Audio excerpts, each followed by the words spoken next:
Welcome to this webcast from San Francisco at the time of the ASH meeting. We're very, very pleased to have the IMWG Conference series, Making Sense of Treatment. We're pleased to have with us tonight, on my left, Dr. Ola Landgren from Memorial Sloan Kettering in New York. To his left, Dr. Joseph McHale from the Mayo Clinic in Scottsdale. And last but not least, Dr. Antonio Palumbo from Torino in Italy. And so what we're going to try to do, is to make sense of treatment. And so by the end of the 90 minutes, we'll see if we have accomplished that. To introduce this evening, what I'd like you to do is just to put into perspective what has happened at ASH this year. There have been 855 abstracts, believe it or not, focused on myeloma this year. It's actually a similar number to last year, so there really is a major presence at ASH each year now in the area of myeloma. And this is tremendous for research, it's tremendous for patients waiting to see the impact on treatment outcomes. As usual, we have reviewed the abstracts and tried to identify those that might be the most interesting, the most important, and this time we found maybe about 130 that we thought were either new observations completely or really significantly added to the knowledge that we currently have, representing about 15% of the abstracts. So there were obviously some very, very key oral presentations and a huge number of posters this year, which was challenging for us to walk around and look at for sure. The whole format for ASH was a little bit different this year, with a focus primarily on Saturday and Sunday, very, very intense days from very early in the morning until just immediately before the session tonight. Myeloma was the main session day with the top oral presentations occurring in the middle of the day yesterday, which is actually rather unusual for ASH. What we're going to talk about tonight in trying to make sense of treatment is to focus throughout the spectrum of the disease, starting from high-risk smoldering, looking at where are we with frontline therapy, an important new topic, what is the role of minimal residual disease testing and assessment? What is the role of transplant these days with all these new advances in the area of novel therapies? Where are we with transplant? Should we continue to use upfront transplant as we have been doing? And then what about the role of maintenance? And I've lumped them together because I think they should really be considered together. Maintenance and continuous therapy. What is the value of this approach? And then new information at ASH this year about imaging. And of course, as always, we want to focus on what were the new drugs that were presented this year. So let's turn to high-risk smoldering myeloma. Where are we with that? Well, just for a basis of discussion, obviously high-risk smoldering myeloma is bad. This is a slide that I took from Ola that he presented at our satellite session on Friday afternoon. Yes, we've been here that long. We've been presenting and listening and watching for a long time here in San Francisco. But it was clear that everyone understood that high-risk smoldering does turn into myeloma rather quickly for those that can be identified as high risk. And this is a very, very important observation. We talked about, well, what trial information do we have? And really a landmark study, which is now maturing, is the study from Spain with Maria V. Mateos, which has been updated, looking at the use of lenalidomide and dexamethasone versus observation. Obviously, the duration of remission was much longer in the treatment group, progressions much earlier in the observation group. You can see that the time to progression not reached in the treatment arm versus 21 months in the observation arm. And then if we look at survival, obviously at this point out to 5 years now, there is a survival advantage. Now, I'm sure that my colleagues will point out some issues with this particular study that have come up. The numbers are rather small. This is a pivotal study, but numbers are small, and there are issues that could possibly affect these smaller numbers. In addition to that, Ola, Dr. Landgren, he just had a poster earlier this evening updating his results using carfilzomib along with lenalidomide and dex in the high-risk smoldering population with really fantastic results. The yellow bars here, 12 out of 12 patients falling into this stringent CR category. So really fantastic deep responses in this group of patients, and I'm sure that Ola can update us on final details of that. Now, the other thing that has happened in the last 2 or 3 months leading up to ASH is the identification of ultra high risk. And so what we have here is the green segment of the pie, which is those patients with ultra high risk disease. And a very, very important paper was just published in Lancet Oncology by Vincent Rajkumar, our colleague, indicating that patients who have one of these 3 features, 60% plasma cells, elevated free light ratio in the serum, or at least one MRI focal lesion, should be reclassified and considered to have myeloma requiring therapy. And so this is obviously extremely important for those patients to be getting earlier therapy, but it's also important in the classification of high risk, which now excludes those patients.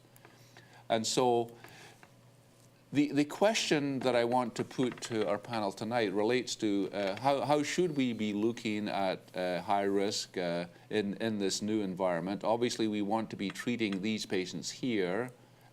Should we be considering these patients for trials? And if so, which trials? And so I have 2 questions for the panel. Number one, do you agree that we should be either observing in practice these patients or entering them into clinical trials? And so I'm going to ask you first, yes or no on that. And then the next slide will give you a few choices of, well, maybe which trial would you prefer if you would select a trial? So who would like to answer yes or no first on this? Joe, you look anxious. Sure, I'm happy to jump in the fray, always. So just one quick point, Brian, to maybe help us remember what those 3 criteria are. Yes. So if now we have CRAB, yes. C-R-A-B. So you're talking about these 3 criteria right? So now here. we have 3 more. Yes. S for 60%. Cis. L-I for light chains involved over uninvolved of greater than 100. And M, MRI, evidence of focal lesions, so that would be slim crab. Okay, all right. Well, am I right or am I right? So, Joe, you've pulled through with your commitment to have an acronym for each of these.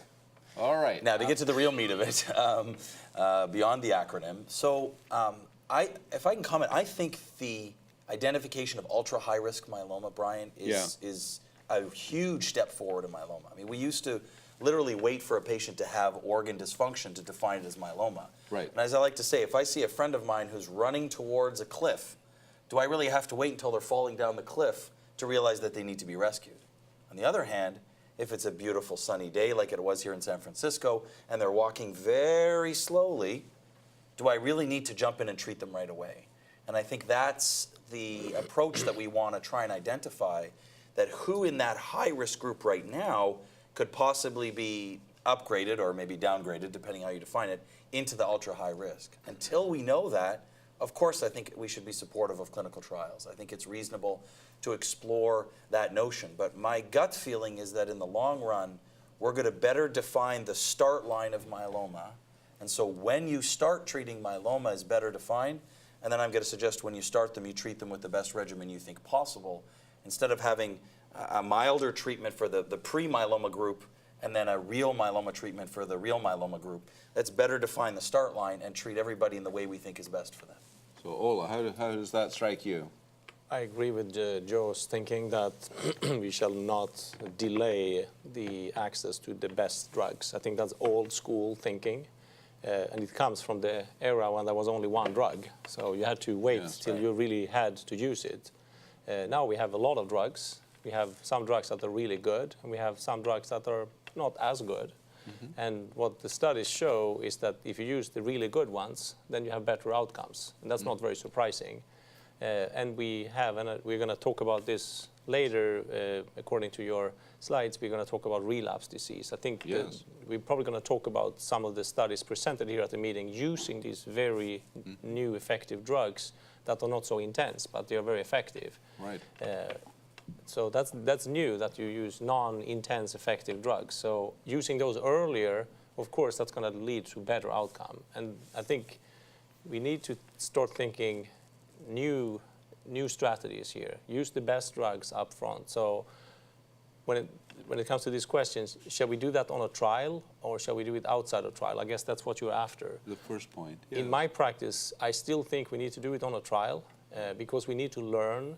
We need to make sure that we are not causing more harm. And we don't know for how long we need to treat. And we want to make sure we capture if there are any complications that we're not aware of. If we start early, we need to capture that. So before we open the gates to start treating outside trials, we need to do a few more trials. I think that's important. My answer is yes, it should be on Right. trials. So, Antonio, I completely agree. I would say that as a standard therapy today, observation is what we should do. Certainly, I'm in favor of clinical trials, and among clinical trials, I think the question is how can we cure myeloma with an early intervention? okay. And from that point of view, the real question is where is the bar that tells us when we should start treatment? Okay. And I think that's the real question more than even talking about a different disease. When myeloma is starting and when we get the best advantage from treatment. Right, and so from treating that, like real myeloma. if we have to start treatment, should be as a real myeloma. Right, and so if we look at the options, if we were to recommend a trial for high-risk smoldering right now, so I think that all of you are saying really that this new definition, the new criteria is really helpful to be starting to treat earlier patients with real effective therapy. But for this high-risk smoldering, how should we be approaching that in the interim? So I've given you a few choices here. Obviously, based on the Spanish data, there's an ongoing randomized trial in the US, the ECOG study, Revlimid versus placebo. We also have OLA's ongoing data set using the carfilzomib Revlimid index, a single-arm data set, which I believe will turn into a randomized data set possibly. Then, as you were saying, Antonio, if we really want to do a good job and possibly even to start curing patients with myeloma, we could even use a more intense approach in this high-risk smoldering with the intent of achieving MRD negative. Then there's an interesting new idea to use daratumumab and a number of other options, actually. So maybe, Antonio, you can start first. What would you think about for treatment? My choice is certainly more intense therapy, but again, more intense therapy means also to use the novel best available agents. So is of course including both option 2 and both option 4. Yes. So I would say, I would, my concept is we have to decide when we should start therapy. Right. And that's the point. Right. Don't consider high-risk smoldering a different entity. And at that point, you use what you consider is today or maybe tomorrow the best possible induction therapy. Right, so you were saying that maybe you would consider like CRD plus daratumumab. Is that what you were saying? That would be certainly That would be good? a great option. Okay. How does that strike you? I'm a little disturbed at how much I'm agreeing with Antonio. Yeah, that's, but I must say, I completely agree. I that's think it's defining the start line. Now, Yeah. when we do clinical trials, it's not unusual or unreasonable to try different approaches. Right. We've already done the Revlimid only or the Yeah. RevDex, and there are holes in that trial that we can pick apart and things. Right. But I agree, and I don't want to sound like a broken record, but I think it's just so important to capture the true start line of myeloma. My gut feeling is, Brian, when we look a little bit more carefully for those slim crab Yes. features, that little piece of the pie that you showed might actually be a little bit larger when we add things like PET scans, perhaps, to the Right. MRI, and a few other features. Don't worry, I'm planning future acronyms, but Okay. we might add a few more features to it. I mean, those three were validated in at least 2 major sets. But I agree absolutely with Antonio. In the short term, if we want to do these studies, I really respect what Ola's doing with his trial to help teach us where the goalposts may be and the start line may be. But I'm concerned that the average clinician might say, oh, I guess I need to treat people with smoldering myeloma less intensely and real myeloma fully, whereas I think we just better define real myeloma and treat it. Okay. Ola? Out of these options, I'm biased. I did a number 2, the single-arm CRD trial, and people were quite Yeah. critical when we developed it. They said, Yeah. how can you use the best drug so early on? So we did it as a pilot study. So it was a single-arm pilot study, which I think was the right thing to do. But with the results showing that all the patients reached a complete response level, and when we then applied the minimal residual disease assays, and we took 2 approaches. So actually we took 3 approaches. One was the imaging, which was negative with PET-CT. And we also took the approach of flow cytometry. That was negative in 11 out of the 12 patients. So they were MRD negative without the transplant. And 10 out of 12 were MRD negative with next generation sequencing. So I'm not so sure that you need to add a lot of toxicity in terms of a transplant. I think it's possible to reach these deep responses with what I call the effective non-intense treatments that do exclude these old paradigms. So I do think that the next step, in my opinion, is to go ahead and do a comparison of the Revlimid dexamethasone study that is now published in New England Journal with the COD. And we are working on a multi-center study here in the US, which will include COD versus RD. And we hope to open that in 2015. And we are going to have longitudinal monitoring for MRD status. And we Excellent. have set the bar very, very high. So that would be my way. I would like to add and say, I do also think that there is a space for studies like number 4, because these, although non-intense but effective therapies, also require a lot of visits to the hospital. So I think we should keep the door open for different options. So I would say number 2 is my favorite, but I also think that 4 is a reasonable option, absolutely. Right, good. I didn't pick up a lot of optimism about number 1 anymore. No. Okay. The only thing I'd add to Ola's is that, and I completely agree with the work he's doing, it's great, but depth is only half the battle. Duration is also important. Yes. So especially in that highest risk group that often, you know, it's fantastic work you've done to bring 10 out of those 12 into deep sequencing MRD negativity. The worry is, could they grow back up? Is there a role for transplant? And obviously that's beyond the scope of this discussion right now. But that's a huge first hurdle, but depth has to always be matched with duration. Right, Completely agreed. Absolutely, and these new criteria looking at the depth, but also sustaining that deep response is going to be an additional part of the endpoint evaluation. Absolutely, you have to combine the intensity of the induction and the cytoreduction you can induce with a continuous therapy that will create the duration of remission. Right, so we're going to talk about that some more. So we're going to move forward now to frontline therapy, and it's broken up into the 2 parts. First of all, rather simple, what I think is rather simple, we'll see how simple. We want to make sense here, so transplant eligible patients, what do we think is the best for a transplant eligible patient? And we have pretty clear data over the last several years that have been building up, which has been fairly strong. The concept is here we have the 3 Velcade combinations, VTD, VCD, VRD, all with obviously very high responses and also increasing VGPR and CR rates. The new information which is impacting our choices, and I'll be interested to see how you react to it, is instead of Velcade, how do we feel about Kyprolis? And at ASH this year was really interesting to see a presentation from Antonio where Kyprolis was given along with Cytoxan and Dex. So basically, Cybor-D using Kyprolis, and in this case, using Kyprolis in a weekly fashion versus the twice weekly, which is the standard dose. Now, the standard schedule was presented by Bill Benzinger. It's interesting, 28 patients in each of those two trials with very, very similar results. And so quite interesting to see these data at ASH this year. High overall PR rates, high VGPR rates, MTD obviously higher with the one dose, but with a dose escalation possible in the twice a week.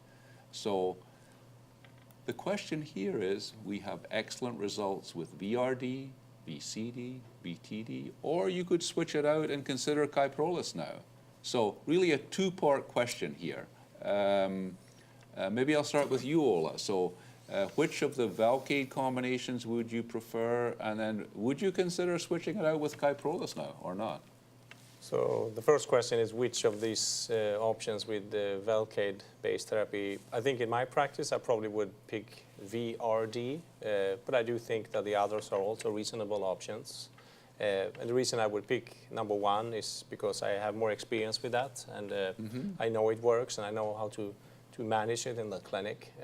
I have experience with the others also, but that would be my first choice. Now, can I ask you, is that influenced by the risk status of the patient, or is this kind of across the board?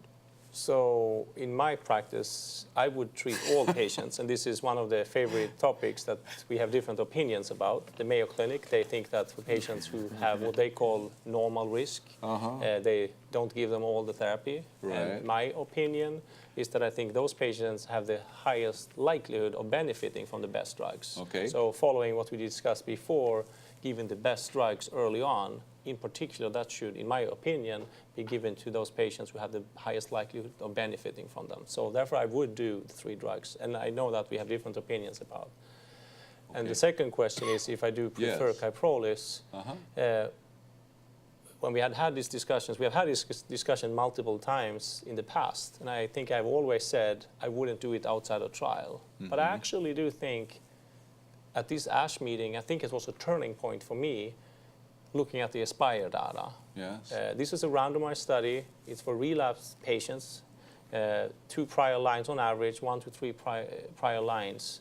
And they show that that combination can take 40% of patients into complete response with 26% progression-free survival. That's better than many other drugs in the setting of newly diagnosed disease. Right. So how can we not say that that's a good option? And you can prescribe it in America. Right. It is reimbursed by insurance companies. So I think it is a very feasible option after this ASH meeting.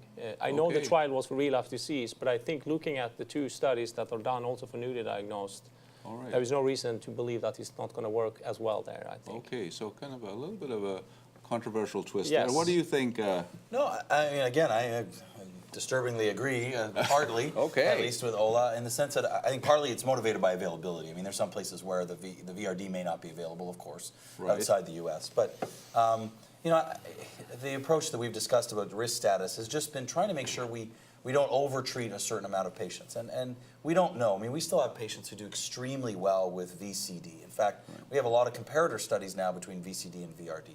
I don't think VRD by any means is inappropriate. And so what Ola does is excellent. I think it's actually good that we have a little bit of a difference so that we can evaluate in the long term the differences between the 2.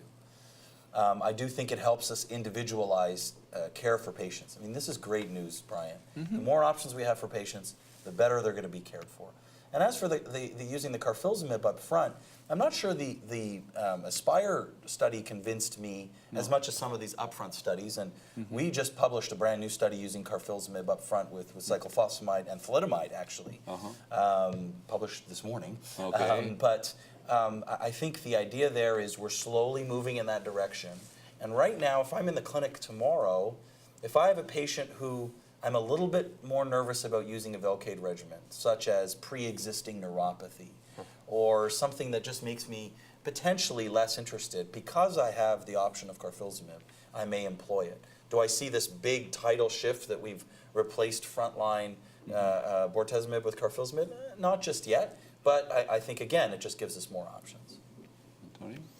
Well, my comment would be that certainly when you compare the triplet, including bortezomib as a backbone, combination with IMID are slightly superior to combination with cyclophosphamide.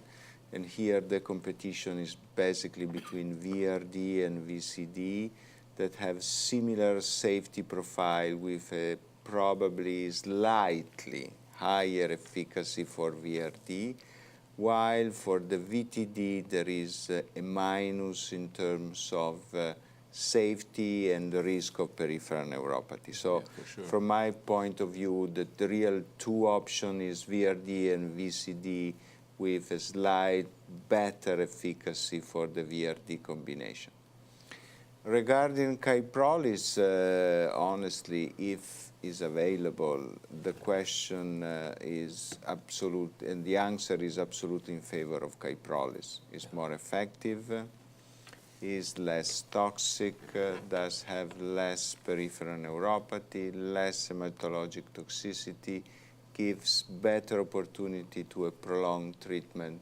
So from this point of view, certainly the second generation proteasome inhibitor might have a role. Okay, so maybe you're right, Ola. Maybe this is a watershed, ASH, where we're starting to think more along those lines.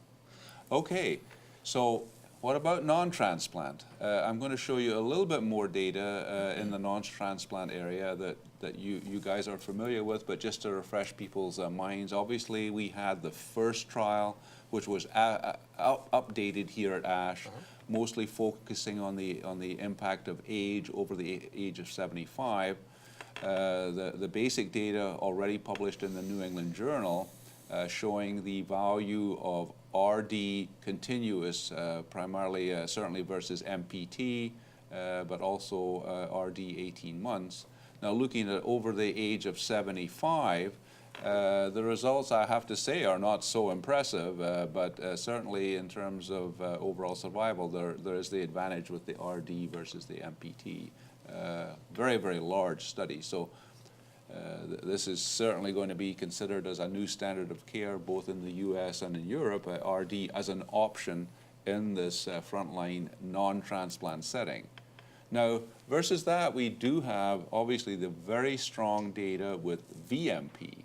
And so the interesting thing about the VMP is that since it was first introduced with the twice-a-week bortezomib, what we've seen there is the once-a-week and also subcutaneous administration. And what we're seeing in this case is that despite the weekly and the sub-Q, the CR, the PFS, the survival, the efficacy is retained, and obviously we see the reduction in the neuropathy, so better tolerated. So this is what is now called, I think, VISTA or VMP Light. Yeah. And then we have CyBorD, small numbers of patients. It's interesting that CyBorD is used a lot in clinical practice, but the numbers within these trials are very small numbers, actually. Very effective, also very active, and an option in this setting. And then a very interesting paper from Marie-V Mateos, in which she gave sequential versus alternating the VMP and RD. So some patients, half the patients got 9 cycles of VMP and then 9 cycles of RD, and then the others got the alternating. Very, very good results, I would have to say, using exposure to all of these drugs. I don't, personally, I'm not sure if this is a regimen that is going to become a popular regimen to actually do this, but very, very interesting results, very effective regimen. And so those are some data focusing what we've heard here recently at ASH.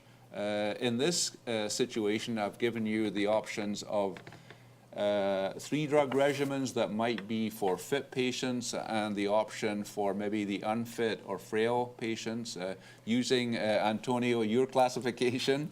And so I would ask you to answer the 2 columns and also to consider risk if that would influence beyond the fit and unfit. So So what do you think about the options here, Antonio? You want to start us out?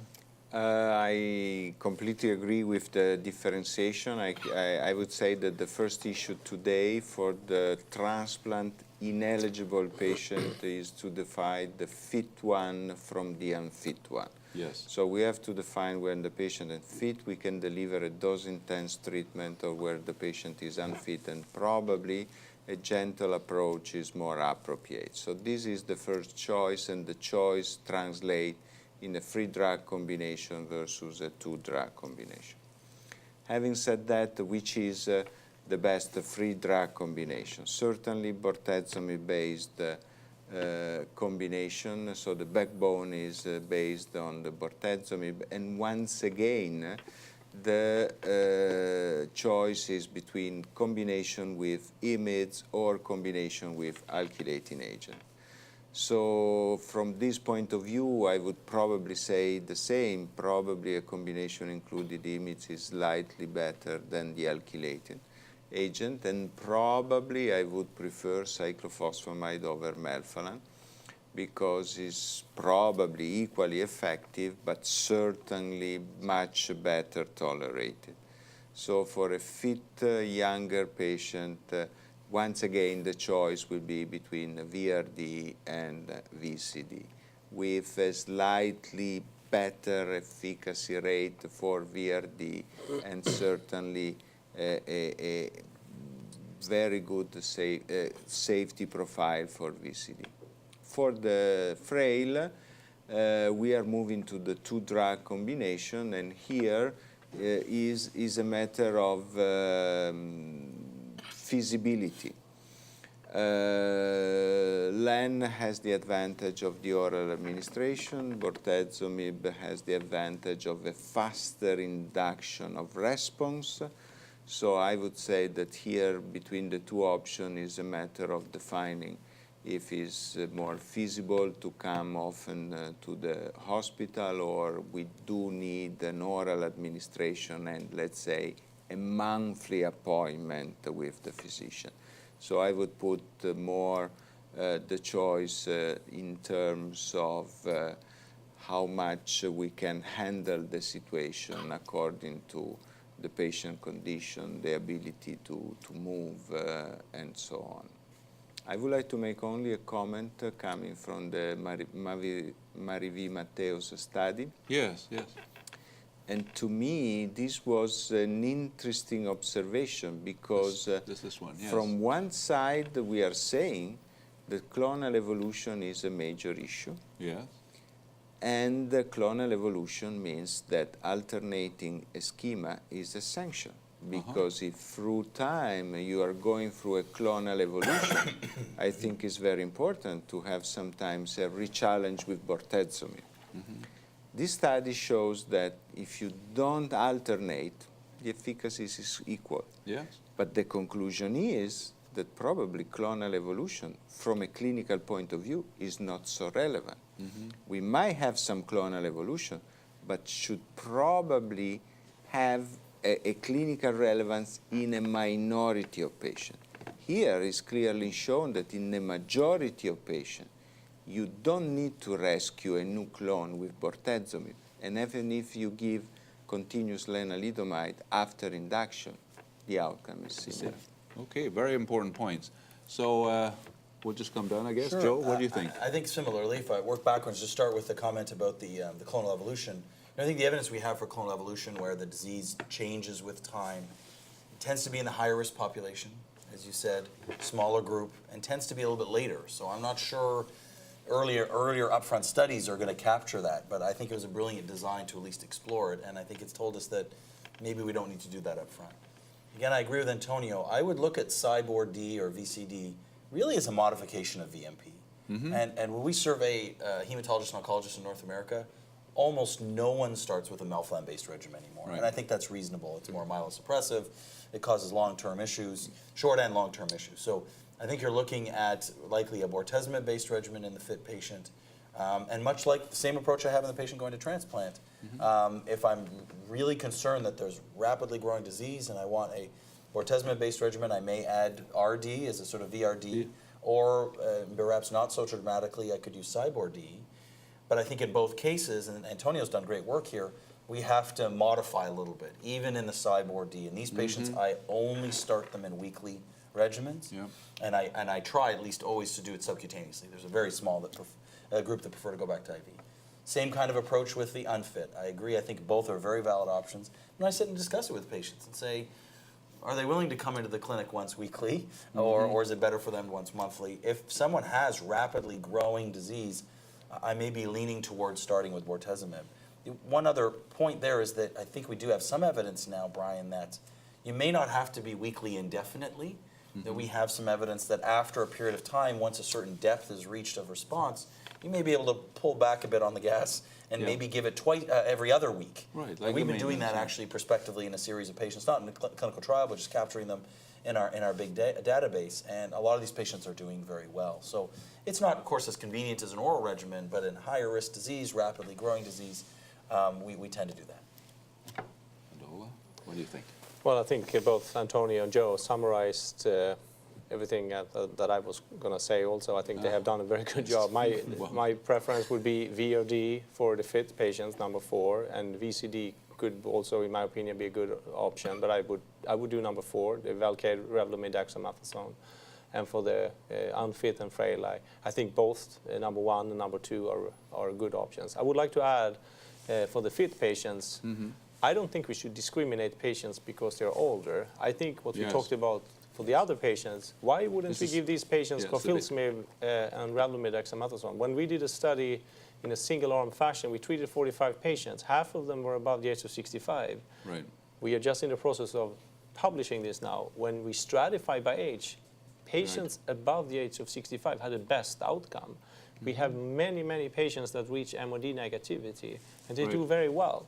So if you are older, you have the same right to have access to the same drugs. And also, 50 is the new 30, so I think 70 is probably the new 50. Yes, yeah. So I think something to consider. The important point there could be that we could have kind of like a KRD light, absolutely, if you will, with the dawn now of more weekly therapy. With the weekly, yes. That could be sort of the equivalent to VRD light that we give the carfilzomib once weekly now that I think we're a bit more comfortable using KRD weekly in the older patient population. Yeah, and we actually, I didn't put it on the slide here, but we do have the French data with KMP, which was also excellent, as a matter of fact. I would also add that, it's very important the definition of the frail condition, because we have seen on a large series of patients, more than 2,000, that the age define a frail condition over 80.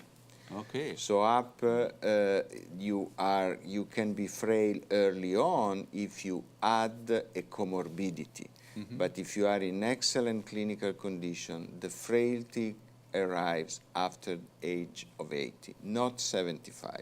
So this is the first concept. But the second concept is also that someone, because of a comorbidity, could be considered frail at 55. Right. So we should really change the mindset and consider, as we do for transplant, good clinical condition. Right. And this might become frail early on, but for age only, the cutoff is 80 years. And so we should be routinely moving into a better classification, going beyond like the performance status into a comorbidity assessment that we are doing in a more routine and systematic way. Yeah. Okay, I think we are operating on a note that comes from the 80s. We are still thinking the same way the textbooks were written in the 80s, when there was one drug, and it could be given at a low dose or a high dose. The high dose was transplant, and low dose was capsules. And at that time point, you couldn't give the transplant to older people. So therefore, we have these studies that are for transplant eligible versus transplant non-eligible. Basically, it's an old concept. The drug in a low dose or the drug in a high dose. But now we have so many new drugs, so we need to go away. I think moving into the future, think new ideas, use the effective non-intense treatments. Don't discriminate by age, and look at the individual patient like Antonio has done. So much work on fit, unfit, frail. That's the reason why you should not be treated with more active therapies that could impact your overall quality of life. Fantastic. Okay, so a big topic this last year or two, and also a big topic at ASH this year, many abstracts on minimal residual disease. And so let's just touch on what we think the role is here. This is a slide actually that comes from Antonio that he presented at our satellite session. I did modify it very slightly to, and I think that he likes the modification. You have to send this slide to me because the colors are much better, so I need to have this one. Okay, thank you for that.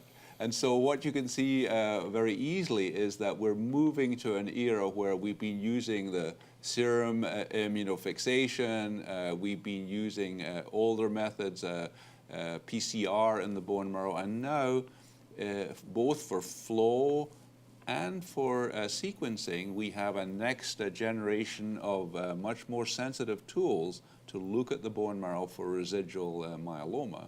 And obviously, we're looking for the break in the curve, when the curve will go straight, which is linked to both the depth and whether or not it is sustained, which is what we've been talking about.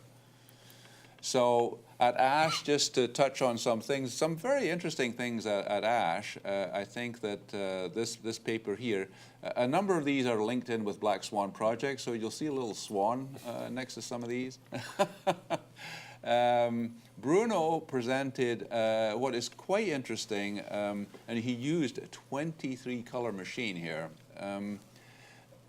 The idea was that if you have residual disease, what is the nature of that residual disease? And he looked at CD19 and CD81, and he had a number of interesting observations, but he showed that the residual disease shifted from the mature phenotype to a less mature phenotype, whether CD19 or CD81 positive. So this ability to look at the phenotype and obviously also the molecular features of the residual MRD is equally important versus figuring out if it's positive or negative.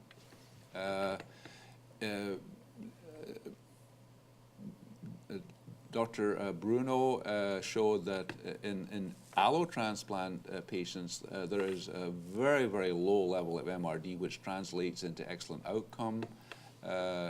Your team provided an update where you compared next generation sequencing and next generation flow. Another group also did the same. Dr. Jakubowiak's group actually did that with CRD. A number of other trials, we don't need to go through all of them. This one is the UK data set from the MRC, which is interesting. It looked at the depth of the MRD related to the overall survival outcome. And so what we are seeing is consistent correlation with both progression-free and overall survival with the depth of the MRD. There is also the opposite, where if there's an MRD reappearance, this predicts for an early relapse within the coming months, 6 to 9 months time frame. And so the question is, are we getting to the point where we should be using MRD? I've asked you one question here, which is it reasonable to push to achieve MRD, for example, to obtain the best outcomes? Certainly, they're correlated with the best outcomes. So maybe, Ola, you can start us with this one. Well, I think the question is, shall we push to MRD at any cost? The answer, I think, is no. Okay. However, I think what we have already talked about, Brian, is using the best drugs we have early is the way to go. And that will bring most patients to an MRD negative status. And that's the way to go. But for those patients where the disease doesn't go into an MRD negative status, if we keep on pounding with very toxic drugs, then we're going to give patients more toxicities, and we probably will not change the outcome. We need to go back to the drawing board and develop better drugs that can take those MRD positive into MRD negative. But I think the question, we have to be careful when we ask the question. We cannot push at any price and just keep on dumping a lot of toxic regimens. Right. Yeah, I agree. So I think you're right. Think about that? The slight modification I might add to Ola's, Ola and I debated this together not long ago, and But I agree that in general, no one's going to not like MRD negative status, right? We all like response. But that last slide you showed is very interesting in that it's worse to have had MRD negativity and then relapse quickly, right? Yes. So I like to say, is it worse to have, have loved and lost it than to have never had love, right? Never get into MRD negative status. Because for two reasons. One, highest risk patients are the ones I think where MRD negativity is so important because they're the ones most likely to bounce back up. Not perfect predictive, but I'm a bit more aggressive in trying to get that depth of response in a patient who I know has high-risk features like p53 deletion and so on. By contrast, at the other end of the spectrum, and granted it's not a big group of patients, but probably about 15 and maybe as high as 20% of patients actually live a very long time. And some of them have never achieved a complete remission. Right. Where they sometimes, we even Bart Barloghi used the phrase, they've returned to an MGUS state. Yes. Maybe that's partly multiple clones, and there's that one little The MGUS. schmutz clone that's sitting there and that's not hurting anybody. And so I so agree with Ola on that point, that we want to be careful that it's not MRD or bust. Yeah. Right? That in the high-risk people, I'm really trying to get it.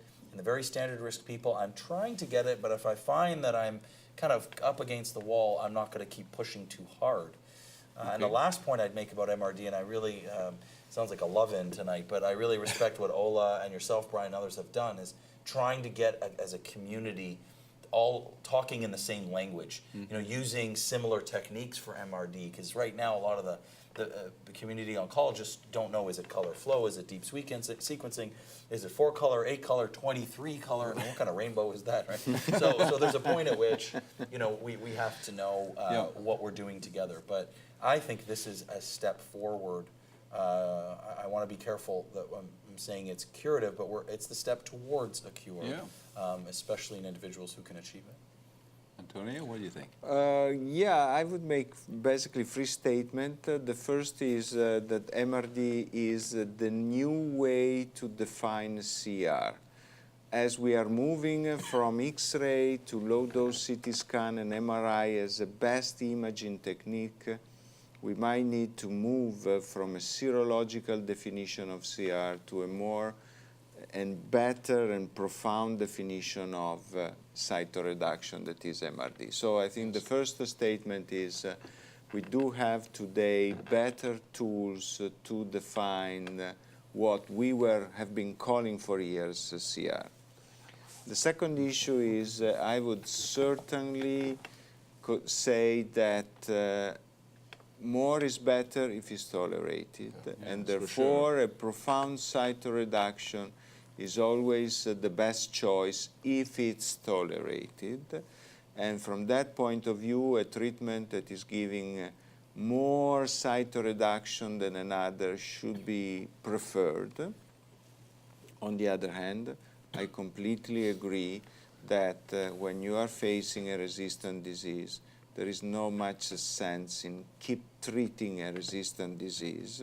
But also, I would like to stress the opposite, that many physicians might stop treatment early on because they do see a serological negativity of the tumor. That doesn't mean that there is not residual disease, and this is a major mistake, because if you stop early on, you avoid the opportunity to move from serological CR to MRD negativity and eventually to a cure. Right. So I agree with all of that. One other thing I've noticed looking at the different MRD patterns is that on the positive MRD side, it seems that the likelihood of persistent MRD starts to evolve rather early. You can see that patients are not rapidly responding, and you can see within 6 months or so that there is going to be residual MRD. And so do you see that as a possible opportunity to be improving treatment by maybe jumping in earlier in those patients? Personally, not yet. Not yet. Okay. Do you have some? Yeah, well, I wanted to add one thing that ties into what Joe was talking about before. We talked about this, how long you go with your therapy. Right. And this has, of course, implications on clinical management. It's not just something that we measure. Right. And we see what it shows. We take action on these things. So right now we don't really know how to handle MRD status over time. And I think that's an important thing, to also say that if someone is MRD negative and turns MRD positive, at this point we don't know exactly what's the best thing to do. We need to do more research on that. Yes. There are some preliminary data from our research efforts that are partly from our group, partly from other groups around the world, suggesting that even if you're MRD positive, if you stay on extended dosing with a lower dose of drug, that you can control the disease and hold it down. So we don't know whether you need to take action or not. And I think that's an important thing to communicate to patients, that turning from MRD negative to positive, there are some data suggesting that that could be an alert for the disease coming back. But if you're on maintenance, that may or may not be true. Right. So And this is something that we need to study further. And I think it's important for patients. yeah, I think it's a very, very important message that we don't know what some of these test results, whether they be positive or negative, actually. Right.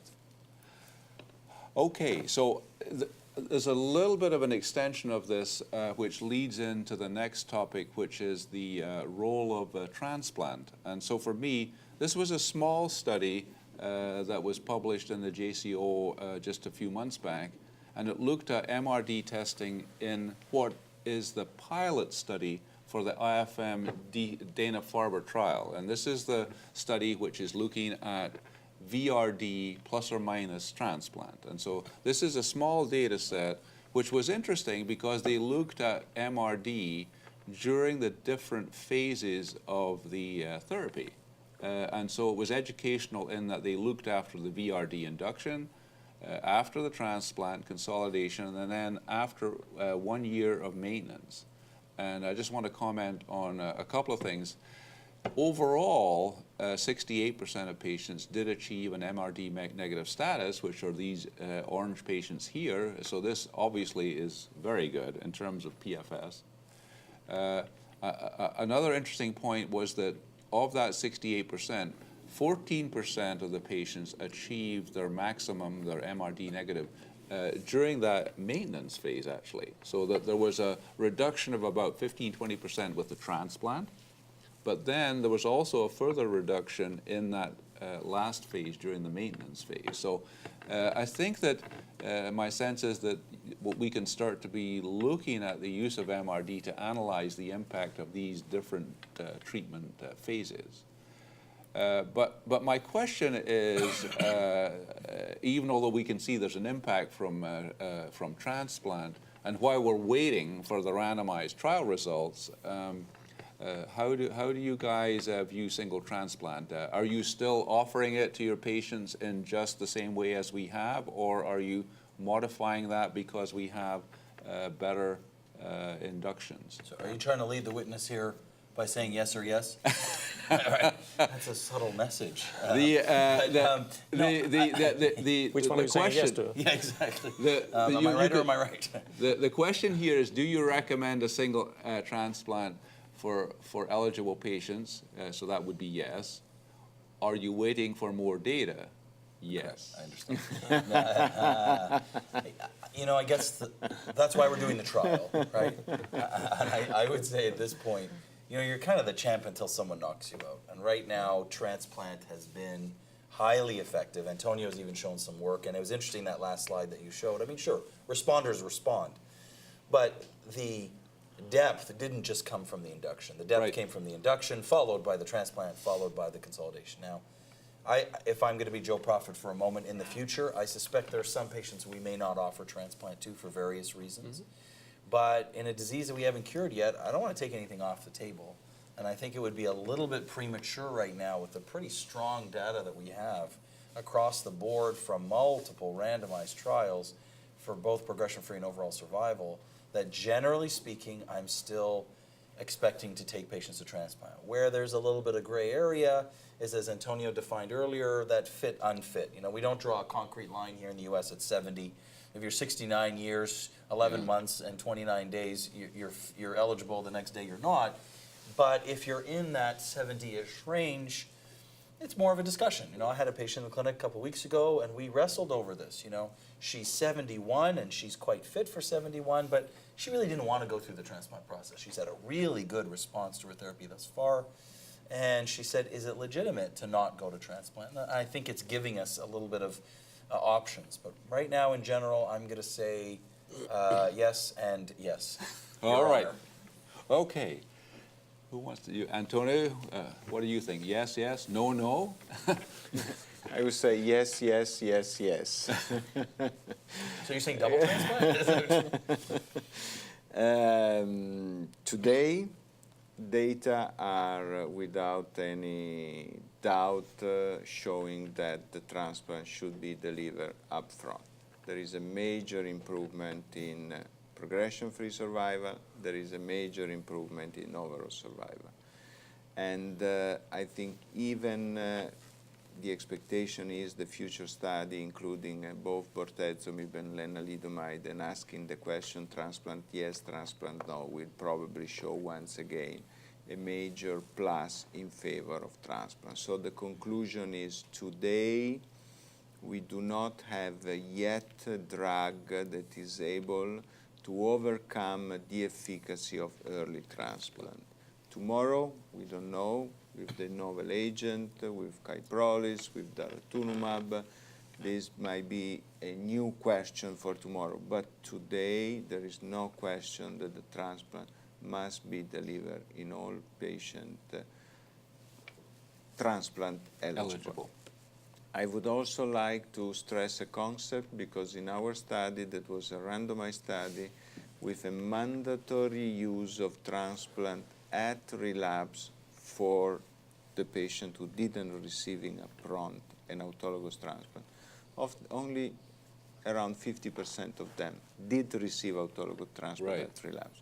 So the idea of saying, well, I'm delaying the transplant means that you are not going to do it in 1 to 2 patients. Right. Ola? Well, I think this is certainly one of the hot topics in myeloma. What is the right way to go when you have these new drugs that are effective, non-intense?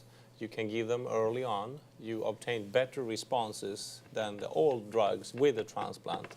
And when we had 67% of our patients reaching complete response, and they were all MRD negative, what does the transplant add to that if you use the modern drugs? That's the question we're asking us here. So we don't know the answer to that question. The studies are ongoing, so there is no formal evidence that we can rely on to answer the question. So we can only look at the data that's preliminary, and we can hypothesize and speculate. I think for right now, if you're using the drugs that are commonly used, I think still a transplant is standard. But if we look in the United States, in the Central International Registry for Autologous Bone Marrow Transplant, out of all patients that are eligible in America in 2014, 25% decide to not do an autologous stem cell up front. Correct. And that tells you something. I think if you look years back, 5-10 years back, that number was much smaller. So patients are asking the question before the study is done, what shall I do? And my gut feeling is that if we have fixed number of cycles and then we take patients to transplant, there will be patients that had residual disease before they went to the transplant. So therefore the transplant added benefit. But if we had monitored patients more closely with these MRD tools and used the modern drugs and not been focusing on a predefined number of cycles, but rather looked at the response, it's possible that an individualized number of cycles would be equivalent to a fixed number followed by a transplant. Okay. So I think those studies, we should start thinking about the more dynamic study design where we can see if we don't have to add the toxicity of the transplant. So are you saying no and yes then? Well, I'm not Dr. No, but I think I say probably yes and yes. Can I say that? Okay, So I do recommend it for some patients, but I also await more data. All right.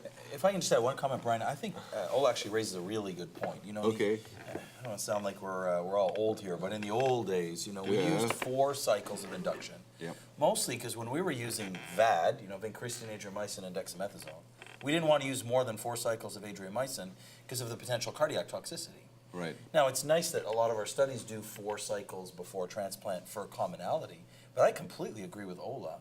Why are we so restricted to 4? You know, that 25% of patients, I suspect a number of them are the ones who are saying, you know, look, doc, this is a really productive time in my life. I'm running this business or in my job. Right. Is there a way? And I agree with Antonio, in general, we wouldn't do that. But an individual case where it's really going to impact their quality of life and their whole life situation, we have some reasonable evidence that it's appropriate to consider delaying it.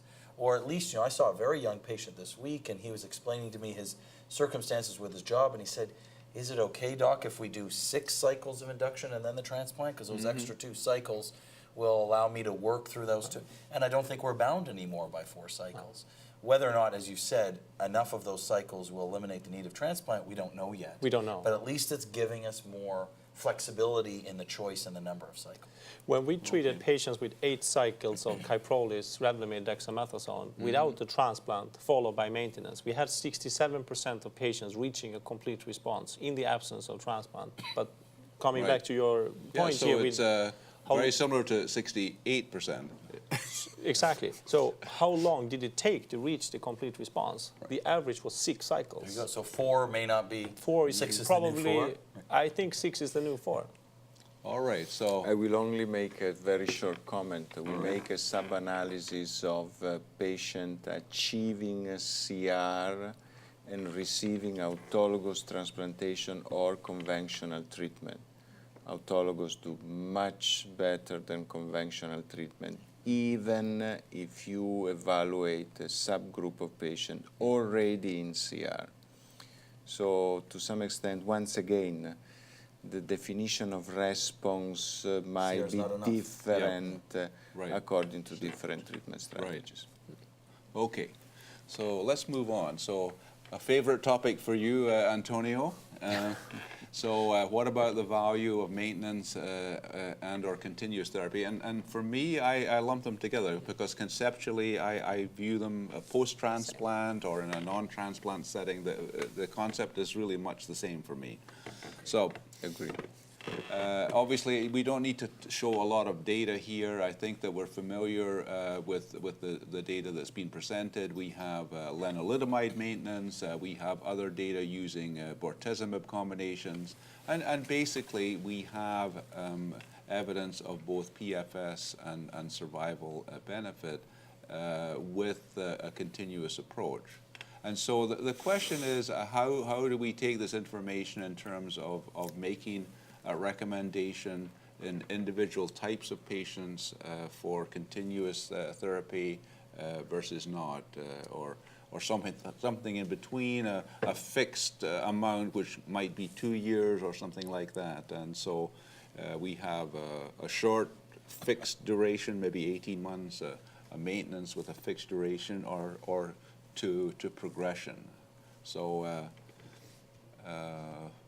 maybe start with Joe. Joe, What do you he's think the about right this? person to start with. Arm wrestle now. He's 85% in agreement with me, so that's. I don't know how you calculate that 85%. I mean, look, I absolutely agree. I think the field is moving more towards continuous therapy. So the way I'm generally approaching it is saying there's absolutely yes for a certain group of people. There's generally less for a certain group of people, and there's not likely in a certain group of people. So the absolutely yes, high-risk patients, patients who still have a lot of disease, although I must say it might not all be about maintenance and continuous. In light of what Ola was just saying and we were saying together, more consolidation may be the opportunity. If we're trying to get down to MRD negativity, maybe instead of saying, and maybe this is one of the reasons why the French trial is different than the American study, where they gave induction therapy, transplant, and then everybody got 2 months of consolidation. So in general, you might be able to say to some patients, would you rather have 2 months or continuous therapy? They might wish for 2 months. So I'm absolutely in favor of either at least intensification or consolidation and long-term therapy for the high risk. For the very standard risk patients, you know, it's still hard to deny that 15-ish% of patients, I wish we could predict them all, but we can predict a number of them, like the patient I saw last week in clinic who's 4.5 years after transplant, not on any therapy, living a fantastic quality of life. So I'm not saying we always do it. And then that middle group is very analogous to what Antonio and Ola said earlier. It's not continuous or bust. If, with a big capital I, there are toxicities, then it's reasonable to consider either dose reducing or even stopping. So, to put a blanket therapy and say absolutely everybody needs continuous therapy until the very bitter end is a bit tough. That high-risk group that are likely to bounce back quicker, we should. The majority in the middle, I think we should consider it, especially if they're not very deep in response. But there may still be a small subset in whom we just watch really carefully, who prefer not to go on further therapy, who've experienced toxicities, where we can say, okay, let's just watch you closely and potentially intervene. Because there are still some toxicities with maintenance therapy, second primary malignancies, neutropenia, not dramatic with the newer drugs, which is great, but still present. So I guess I'm inching a little bit closer to Antonio, but so how close is We he, are already Antonio? 85, you see, it's coming. We It's more will like approach 65. 98 next year. All right. Just a matter of time. I will make this comment. The first, once again, there are clear evidence of the benefit of continuous treatment, major improvement in remission duration. Majority of studies are also showing survival advantage. So generally speaking, I think more and more is becoming a consensus the use of continuous therapy. We do not know if we need until progression or only 2 years or a fixed number of a fixed period. This is certainly an open question. I completely agree that a continuous treatment makes sense provided there are no toxicity. I'm stressing the concept, no toxicity. To make a simple example, doesn't make sense to have continuous treatment and end up the continuous treatment with 10,000 platelets and being unable to give any salvage therapy. Yeah. So it's critical that continuous therapy makes sense provided there are not minima, there are no toxicity. But I would like to do a final comment. I was very impressed by the presentation of Saji Kumar on Ixaxomib and the continuous therapy. And beside an intense inductions, basically during maintenance, they were able to show that 50% of patients did improve their response. So once again, this is another major evidence of the need of a continuous therapy, but also that the profound cyto reduction is a late event, is not an early event. Right. I think we're maybe relearning the fact that the biology of myeloma is of a slow-growing disease, so that it grows slowly and goes away slowly. You need to keep working at it.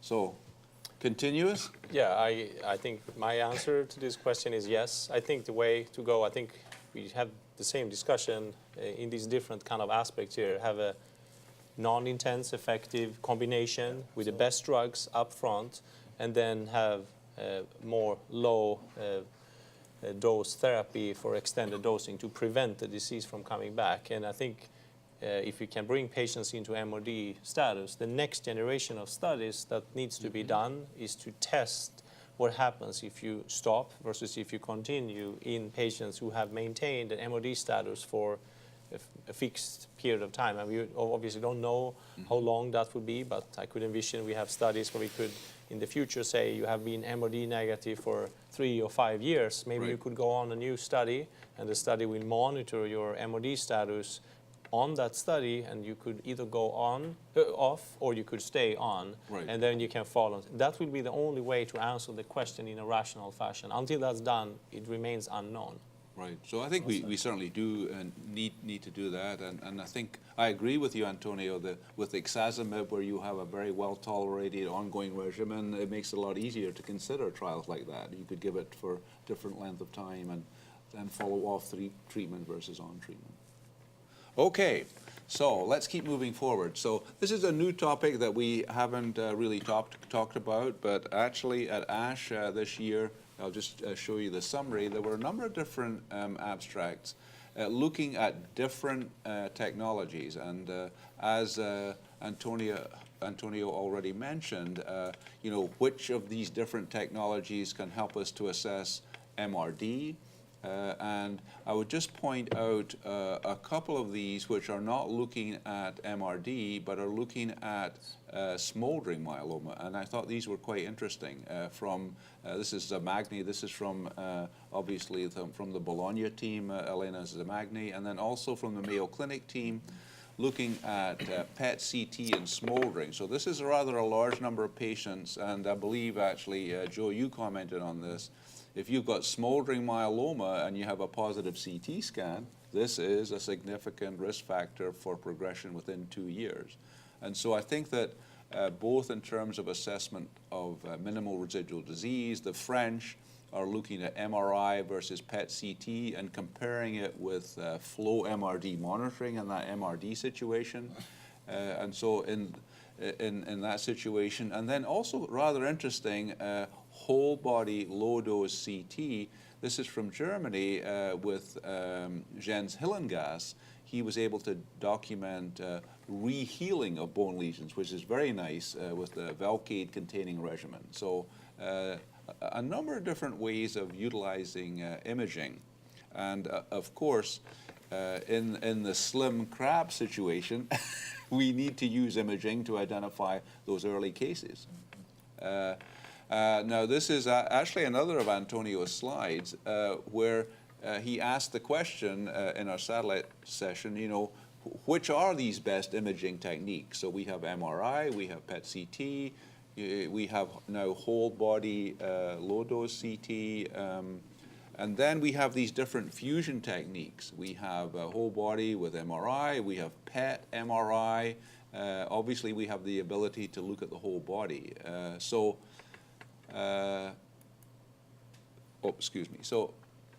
what are you thinking about imaging these days? I think we're clearly moving away from routine X-rays. So maybe, do you want to start us off with this, Antonio? What do you think about imaging? I think that's a very hot topics today, because certainly, you know, we are moving from X-ray to a more sophisticated imaging techniques. My personal opinion would be that low-dose CT scan should be the first level of testing. Okay. Much lower rate of X-ray for the patient, much better sensitivity of the imaging. So I think that should be considered the first level. The second, certainly better, not always available in all institutions, will be the whole body MRI, but unfortunately is not always present.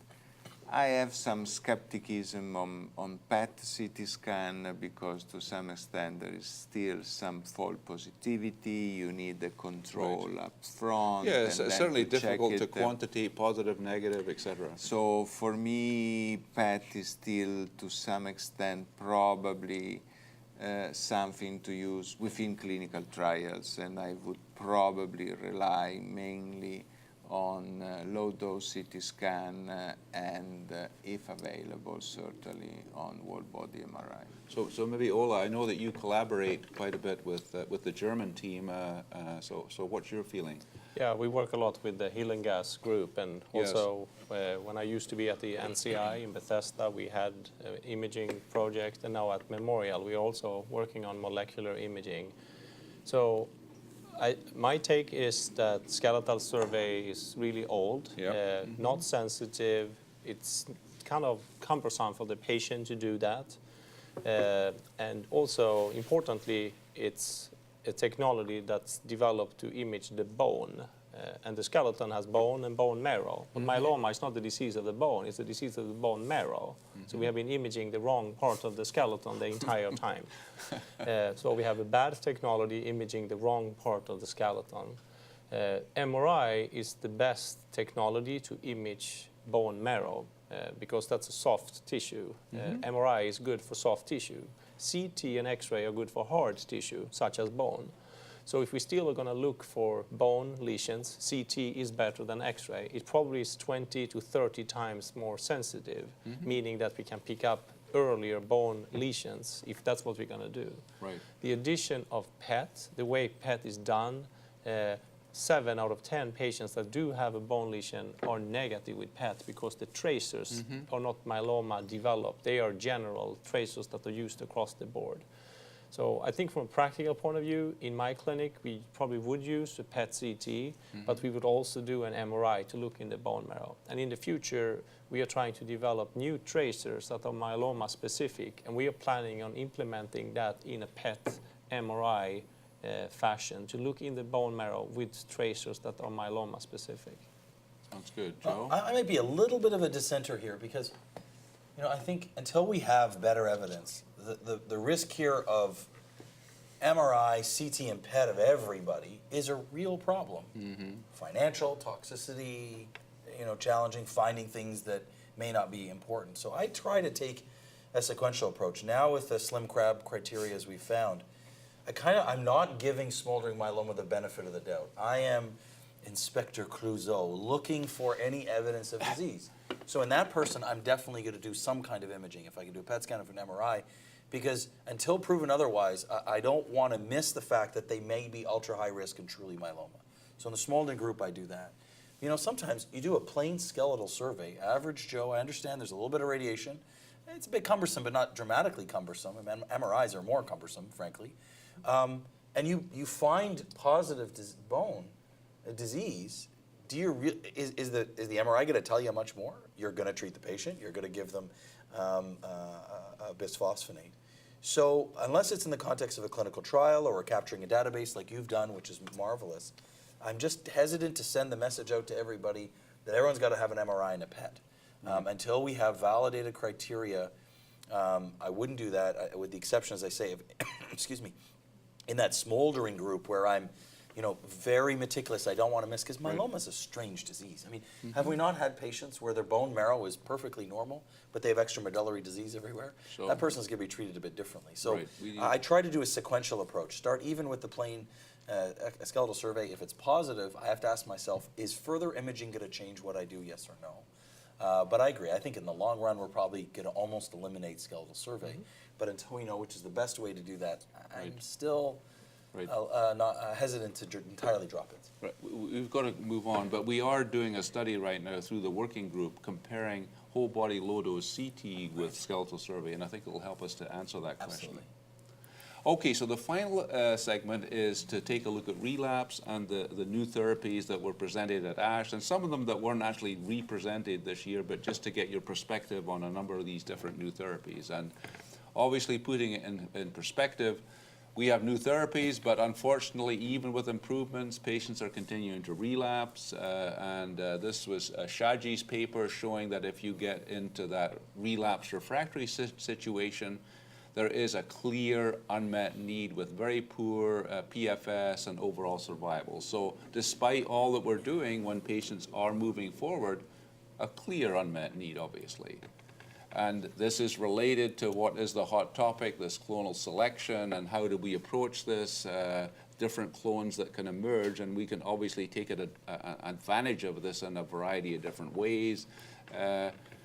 We have different combinations of approved drugs now, and this is a rather well-tolerated, very effective regimen. And I show this because it was in very heavily pre-treated, truly refractory to both IMiDs and proteasome inhibitors. Obviously, there are similar, actually even better data using Velcade, but it's not in such a heavily pre-treated population.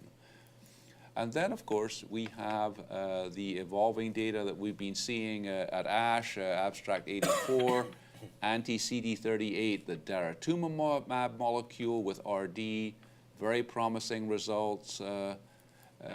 Then with the SAR compound, very similar, maybe slightly lower levels of benefit with the SAR compound, again in combination with RD.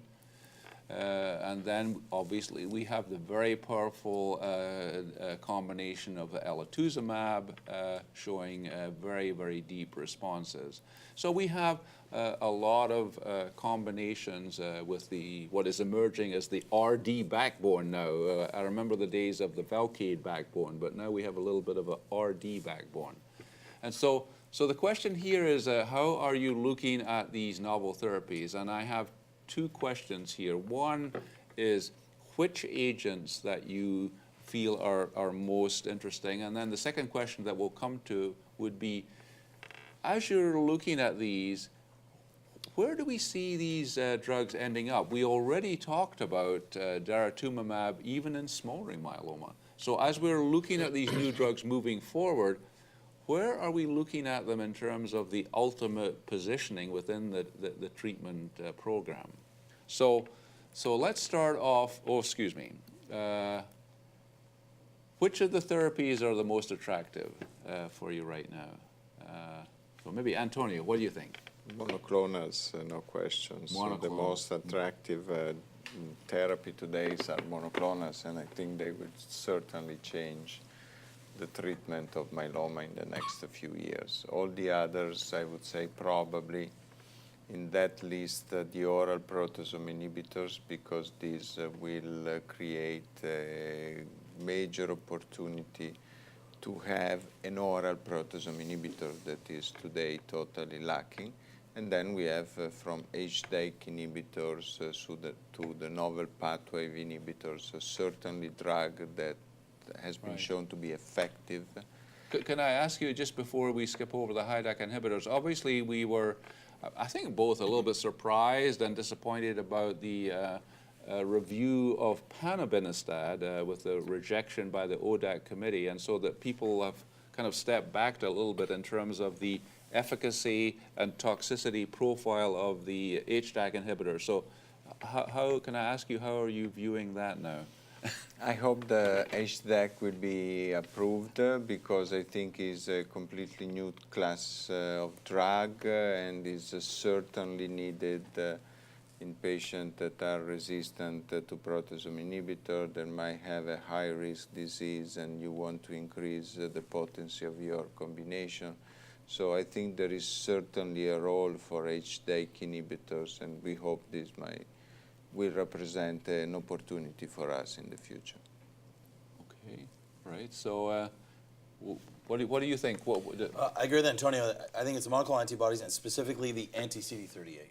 Okay. I mean, they're the only one on this list. Well, sorry, I should also say the oral proteasome inhibitors that have truly showed significant amount of single-agent activity. Now, I agree that myeloma is changing, and we're realizing that even if you don't have your invitation to the party, i.e. single-agent activity, you can still come with a partner, like the HDAC inhibitors. But I'm not totally shocked by the ODAC statements. I mean, I'm not agreeing with them per se, because we all want more options for our patients. Yes. But the standard has to be a little bit higher if you don't have single-agent activity and you have a fair amount of toxicity. So the way I look at these is the oral proteasome inhibitors are a smaller but an important step ahead in convenience. We still need to understand them a little bit more. I was fascinated by the oprozumib showing some activity even in carfilzomib-resistant patients. So maybe this is not just, if you will, an oral carfilzomib, just like ixazomib may not entirely be a Velcade oral agent. Were you deterred a little bit by the toxicity in that I early was. trial? I'm very involved with the studies, and yes, it was very tough on patients. There was a lot of nausea, but with a newer formulation now, we're seeing much, much less of that. Okay. So I think the monoclonal antibodies, specifically the anti-CD38s, are really in a class themselves. Remember, we had our National Myeloma Working Group. We all got to vote on one of these. 80% of us chose the CD38s. And that's not to speak ill of elotuzumab, but elotuzumab, a little bit like HDACs, it didn't have a lot of single-agent activity. Now, there's good scientific rationale that it should be used in conjunction, and I did like that depth of response that you showed with lenalidomide. But if you don't have your own ticket to the party, as I say, you need to prove yourself a little bit deeper. The last point is there are going to be a lot of niche areas for all of these drugs. I mean, ultimately, I'd love to see everything on this list approved because we want options for our patients. I suspect that, without being too prophetic here, that the anti-CD38 monoclonal antibodies, and I think they're both very effective. I think the SAR study, those patients were a little bit more heavily pretreated, so I think they're quite similar. I think that could be the rituximab of myeloma. So for the lymphoma crowd, when we added rituximab to almost every regimen for lymphoma, standard chemotherapy, other novel agents, upfront, relapsed, there was a benefit. Right. So I don't want to limit the ideal place for monoclonal antibodies. They'll probably have to prove themselves in the refractory setting, which they are. Right. But I could ultimately see them used upfront in Yeah, so almost every line of therapy. you would certainly be looking at that, All of the above. all of the above in terms of the Absolutely. Because Yeah. it's a different mechanism, as Antonio said. We want different ways to get into this myeloma house and take down the enemy. And any new pathway, even if it's not a major door into the house, we want to be able to use it. But I think the biggest door right now are these CD38s. Okay, so if we go back, Ola, so what's your perspective of this list? I think looking at the menu here at ASH, out of all the options, I agree that the CD38s carry most promise to me here at the meeting. I think the oral proteasome inhibitors, they also do that, but they belong to the same class of drugs as carfilzomib and Velcade do. So Yeah. in that regard, I think the monoclonal antibodies have a broader application because they will probably, if they turn out to be as good as they look, I project them to be bundled with whatever other drugs we use. If we use Yeah. KRD, VRD, CTD, or whatever combination, I do project that there will be an antibody combined to that, like we treat other diseases like lymphoma. So for that reason, that would be my main, that would be my winner. I also agree with Antonio and Joe that we want to explore all of them. Many of the other options here have not been evaluated very much at all. The CAR T cells, I think there are only a handful of patients that have been treated in myeloma. If that works the same way it works in acute leukemia, maybe that is the way to go. So, and there are of course a lot of other small molecules. We have selinexor, array 520, and there are very many other small Yes. molecules and other antibodies also. BCMA inhibitors have not been in humans yet. So I think we have to just wait and see, and we want to keep all the doors open. Right, right. And so what I was also hearing is that certainly for the anti-CD38 and the SAR compound, you would see that those could come in across the spectrum, yes? Yes. From 1 to 6. 1 to 6, yes. All right.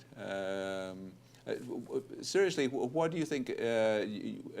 Obviously, if you're adding an active agent, the idea might be to add it as soon as possible, really. So would you agree with that? Maybe as part of the induction, you would see that? Absolutely, yes. And there are some upfront studies that were presented with the Yes. CD38s. Right, and then the smoldering to start, actually, the high-risk smoldering protocol as well. I think it feeds into what we have been talking about here tonight, to do the best we can up front.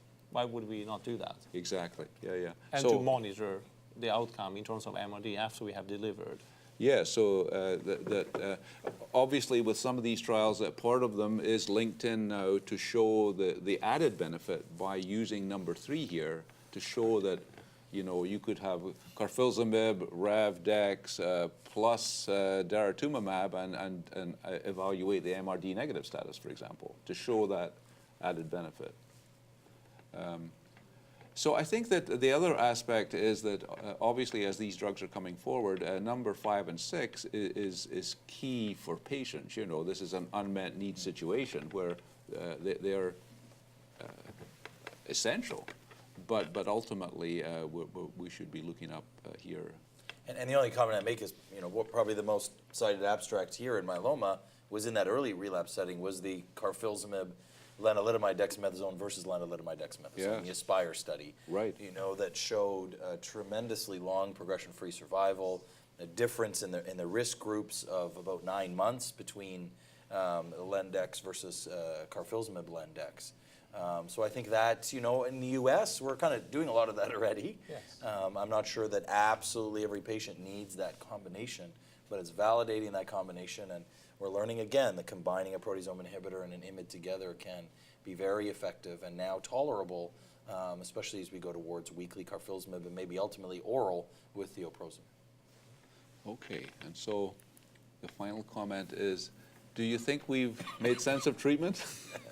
Are you feeling confident? I was pleased. I think that when we went through some of the treatment options, I think that we really did start to simplify. With the introduction of the novel therapies, there have been so many options, but I do have a sense of that. Would you agree that we are actually simplifying maybe? Simplifying and adding. I mean, that's Okay. I like that notion of having more options and also different ways of using the options we have to tailor it to the individuals. You know, where will the oral proteasome inhibitors fit? When do we use double, triple, maybe even quadruple with time, as we've said? So in one way, we've muddied the water, but we've got a bigger tank, and so Yes. I'm happy for that. That the patients here listening will know that there's greater hope all the time. You might not think there was a massive home run at this meeting, but there were a lot of singles, doubles, and maybe even a triple. We're making great headway. Yes. Yeah, inside the park, home runs, yeah. I think the way we use the drugs, it's to me one of the major highlights of this meeting. To use, we have said it many times, and I've said it, use the good drugs early. I think Yeah. that's something that I think this meeting communicates. Yeah, really a dominant We have theme. seen that in very many studies, and also the monitoring of the disease as we treat with the MRD and imaging. All these they have a common theme. Right. Okay, and so for this last question, I'm going to give us a yes, okay? So I hope you'll agree. So thank you to you all. It's been a great pleasure to go over all these topics, and I hope for everyone watching this evening that this has been a worthwhile and enjoyable session to understand these new therapies and where we're headed coming out of ASH here in San Francisco. So have a good rest of the evening, and thanks to our panel here. Thank you for having me. Thank you.